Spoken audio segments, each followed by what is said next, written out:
자, 여러분, 저랑 같이 또 하나 수업을 하도록 해요. 자, 뭐냐면은, 어, 책으로 치면, 책으로 치면 페이지 17페이지입니다. 책으로 치면 페이지 17페이지에 있는 우리 백예너에 대한 얘기를 한번 같이 보도록 해요. 자, 뭐에 대한 얘기냐면, 우리가 여기 지금 여러 학생들이 같이 수업을 듣고 있는데, 나는 박영신 교수라고 했어요. 교수님의 겉모습을 보면 어떻게 보입니까? 사람을 판단할 수 있는 객관적인 기준도 있지만, 예를 들면은 뭐 머리도 짧고 그다음에 뭐 얼굴도 동그랗고 뭐 이런 식의 어떤 외모를 보고 그 사람의 성격이라든지 이런 걸 약간 판단할 수도 있긴 하겠지만, 진짜 교수님을 잘 알려면 나랑 같이 시간을 지내봐야 돼요. 그쵸? 그래서 나라는 사람을 알기 위해서는 내 친구나 우리 가족이나 이런 사람들한테 물어봐야 될 거예요. 여기 수업 듣는 사람들도 마찬가지겠죠? 예를 들면은 우리 수업 듣고 있는 친구 중에 다른 한 학생이 있다면, 내가 그 학생을 처음으로 면접에서 받거나 그랬을 때 그냥 인상이 있지만, 그래도 그 학생을 잘 알려면 그 사람의 일기라든지 수기라든지 여러 가지 자료를 보거나, 아니면은 그 사람하고 같이 이야기를 더 많이 해보면 점점 더 잘 알게 되는 것처럼, 그걸 우리가 뭐라 부르냐면 본성이라 그래요. 그 사람 본심은 아닐 거야. 그 사람 본성 어떤가, 뭐 이런 얘기를 합니다. 사람의 본성 잘 알아야지 그걸 알 수 있어요. 우리 과학에도 본성이 있어요. 과학의 본성을 알려면 과학을 해봐야 돼요. 그냥 알려진 지식을 교재로만 공부하는 게 아니라 진짜 과학을 해봐야 되는 것이 과학의 본성이라고 얘기를 하는 겁니다. 그래서 우선 교수님이 오늘 여러분들과 같이 얘기하고 싶은 건 뭐냐면 과학의 본성이에요. 영어로는 NOS, Nature of Science라고 얘기를 합니다. 자, 교수님이 화면을 공유하도록 할게요. 어디 보자. 짜잔.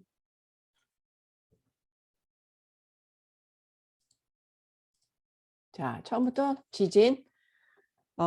땅이 움직인다는 이야기 누가 처음에 말했을까요? 이런 식으로 지금 시작을 하는 거예요.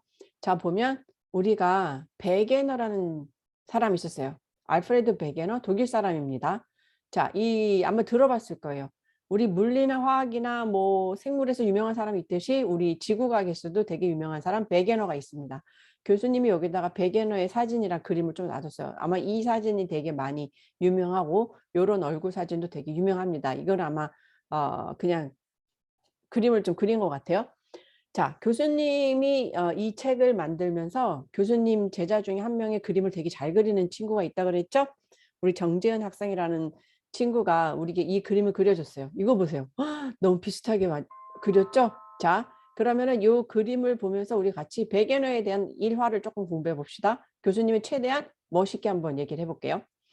1912년 기상학자인 알프레드 베게너는 세계대전에 참전하여 부상을 입어 병원에 입원하였다. 아하, 1912년에 우리 이거 1차 대전 때인 것 같아요. 알프레드 베게너가 아마 기상학자긴 했지만 그때 이제 모든 사람들이 전쟁에 참전을 했었나 봐요. 그런데 다친 거야. 그래서 병원에 누워 있어요. 근데 병원에 있는 벽에 걸려 있는 세계 지도를 보게 됐네요. 베게너는 병실의 세계 지도를 유심히 보다가 특이한 점을 발견했다. 이상한데 남아메리카와 아프리카가, 남아메리카 대륙과 아프리카 대륙을 붙여보니까 마치 원래 하나의 대륙이었던 것처럼 보이는데? 라고 생각을 한 거예요. 베게너는 대륙이 원래 하나였던 것을 증명하기 위해서 직접 발로 뛰어다니며 증거를 찾아 헤맸습니다. 그 외에도 멀리 떨어진 땅인데도 불구하고 퇴적 암측의 수조가 일치하는 데다가 사는 생물의 종이 비슷한 것도 발견했다네. 자, 뭐냐면은 이것도 그냥 해안선이 일치하는 것도 좀 신기하긴 했는데, 그 떨어진 대륙 사이에서도 퇴적 암층이 지질층 같은 게 아마 순서가 비슷하게 나타났나 봐요. 그 나이가 비슷하게 약간 이렇게 순서는 비슷하고 순서는 똑같이 나타났지만 약간 이렇게 형태가 달라진 것은 있을 수 있지만, 하여튼 두 대륙의 이 해안선을 일치시켜 보면은 그 지질 관련된 지질층도 퇴적 암층도 비슷하게 나타나고, 또 생물의 종이 화석으로 들어있을 텐데 그 안에 들어있는 화석도 종류가 비슷하더라 이거죠. 또 어떤 것이 있었냐면은 화석, 지질층, 해안선의 일치, 그다음 여기서는 빙하에 대한 얘기는 나오지 않았는데, 원래는 빙하 이 남극 대륙이 처음에 하나였던 것이 뜯어지면서 위로 올라갔잖아요. 그러면서 빙하의 흔적이라는 게 있어요. 나중에 여러분이 고등학교 1학년 올라가면 더 자세하게 공부를 할 거예요. 중학교 학생 치고는 아는 사람도 있지만 지금 모르는 사람도 좀 있을 거예요. 자, 그래서 백연아가 무슨 얘기를 했냐면 대륙은 원래 하나의 큰 대륙이었네. 그거를 뭐라 부르냐면 판게아. 원래 이제 우리가 그 영어를 판게아 이렇게 읽긴 하지만 원래는 정확한 영어 발음은 판게아 이러면 아무도 못 알아들어요. 뭐냐면 펜지아 이래야 돼요. 그래서 백연아는 자신이 발견한 여러 사실을 증거로 해서 대륙 이동설을 주장했지만 대륙 이동설. 자, 이때는 가설로 일단 했겠죠. 가설. 근데 지금의 대륙 이동설은 가설이 아니에요. 지금 우리가 사는 이 시대는 대륙 이동설은 이론으로 더 이상 반론의 여지가 없는 거를 우리나라 말로 설로 붙여놨어요. 대륙 이동설, 전동설, 지동설. 오케이? 그런 거는 더 이상 반론의 여지가 없다. 이거 원래 영어는 뭐냐면은 대륙 이동설. 대륙이 뭐냐면 영어로 continent. 이동은 뭐냐면 drifting. 그 다음에 설은 이때 theory. 가설의 hypothesis 아니에요. 그래서 대륙 이동설은 continental drifting theory. 지금 이제 반론의 여지가 없는 거야. 자, 그 다음에 천동설 그것도 반론의 여지가 없는 거야. 지동설 그것도 반론의 여지가 없는 거야. 그래서 여러분들이 대륙 이동설 이거 가설인가? No. 천동설 가설인가? No. 지동설 가설인가? No. 오케이? 가설은 여러분이 알다시피 뭐가 있냐면은 빅뱅 이론, 진화론, 판구조론. 우리나라 말로 론을 붙여놓긴 했지만 그 다음에 또 뭐가 있을까? 빅뱅 이론이고 상대성 이론 이런 거. 자, 그래서 대륙이 움직이는 근데 중요한 건 뭐냐면은 이때 막 이 지금 백연아가 땀을 뻘뻘 흘리는 이유가 뭐냐면 그 당시에 기상학자가 이런 지질 관련된 땅이 움직인다 얘기를 하니 사람들이 다 싫어했어. 왜냐하면 기상학자가 감히 지질학에 관련해서 지질학회 와서 이런 얘기를 해? 말이 돼? 그래, 대륙이 어떻게 움직이냐고. 오케이, 증거는 있어. 근데 왜 설명을 못해? 지각을 움직이기에는 너무 딱딱하잖아. 그 원리가 뭐냐고. 지금 여러분 뭘로 알고 있어요? 멘틀 대류를 알고 있잖아. 근데 그때는 멘틀 대류라는 거를 모를 때였기 때문에 이 사람들이 그래, 움직이는 원리가 뭐야? 라고 막 다그치니까 할 말이 없었던 거예요. 무슨 말인지 알겠죠? 그래서 백엔나는 대륙 이동설을 제대로 설명하지 못하고 그냥 죽어버리게 됐죠. 그런데 또 다른 영국의 아까는 독일의 백엔너 얘기했고 아서 홈즈라는 사람이 영국에서 원래는 이제 백엔너랑 같이 얘기를 하고 만든 건 아니고 이때 뭘 발견했냐면 이 안에 멘틀이 있는데 멘틀이 핵에 열을 받아 방사선 동위원소도 있으니까 방사선 동위원소 붕괴열 때문에 핵의 열이 전달이 되면 이 멘틀에서 대류 현상이 일어난다. 대류 현상이 뭐예요? 뜨거워지면 올라갔다가 식어지면 다시 내려오는 이게 대류 현상이라고 그러죠.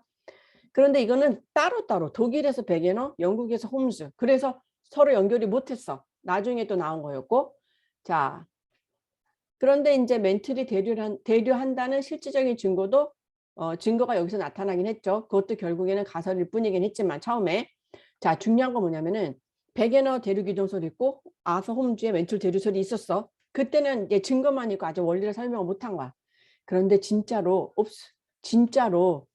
이 2차 세계대전에 2차 세계대전 다 잠수함으로 전쟁을 했었는데 그때 1960년에 해저 조사에 나타난 과학자들이 보니까 바다 밑에 거대한 산들이 있는데 양쪽으로 보니까 고지자기를 측정해 보니까 비슷하게 양쪽으로 비슷하게 나타나고 연령이 여기가 제일 어리고 양쪽으로 가면 갈수록 연령의 나이가 점점 나이가 많아지면서 대칭으로 나타난다는 걸 알아낸 거예요. 이상하다. 저기 안에서 새로운 암석이 생기면서 양쪽으로 흩어지나? 진짜 해저가 확장되나? 밑에 있는 암석이 마그마 활동에서 새롭게 나타난 다음에 양쪽으로 갈라지는데 점점 나이가 많아지는 건 당연한 거고, 해저에 있는 해양의 가장 오래된 암석의 나이는 왜 2억 년밖에 안 되지? 나중에 가라앉는 걸 알아낸 거죠. 자, 과학자들은 대서양의 중앙해령이 확장되어 있다는 걸 알아내고 여기 산이 뭐냐면 중앙해령이라 불러. 해령. 그래서 있잖아 로버트 디스와 해리 디스라는 두 사람이 양쪽을 보니까 가면 갈수록 나이가 점점 많아지고 여기가 최대 얼마냐면 2억 년까지만 나오는 거야. 왜? 밑으로 가라앉거든. 그래서 해양의 지각은 가장 오래된 암석의 나이가 2억 년밖에 안 된다는 거예요. 대륙 지각은 가장 오래된 게 38억 년이나 되는데. 자, 그래서 멘틀 대류 때문에 판이 움직여서 새로 생성됐다가 요 끝에 가면은 해구 때문에 사라진다는 판구조론이라고 말을 한 사람이 윌슨이라는 사람이 있습니다. 이 세 가지 이론들은 윌슨에 의해서 판구조론으로 정리된 거죠. 그 세 가지 이론이 뭐냐면 앞에서 말했던 대류기동설, 그 다음에 멘틀 대류설, 그 다음에 홈스가 말한, 그 다음에 헤스랑 디스가 말한 해적 확장설, 요 세 가지를 합쳐서 판구조론이라는 말을 말하게 되었고, 지금까지 판구조론에서 플론 구조론까지 연구가 계속되고 있답니다. 자, 그래서 교수님이 시간이 되면 더 많은 걸 얘기하겠지만 판구조론이란 구조라는 거는 어떤 식으로 생성되고 소멸되고 확장되고, 플럼이란 건 기둥이란 뜻이에요. 판구조론 갖고 적용이 안 되는 부분이 있거든요. 그런 데서는 플럼 구조론 갖고 설명을 해야 된답니다. 자, 여기까지 수업 끝.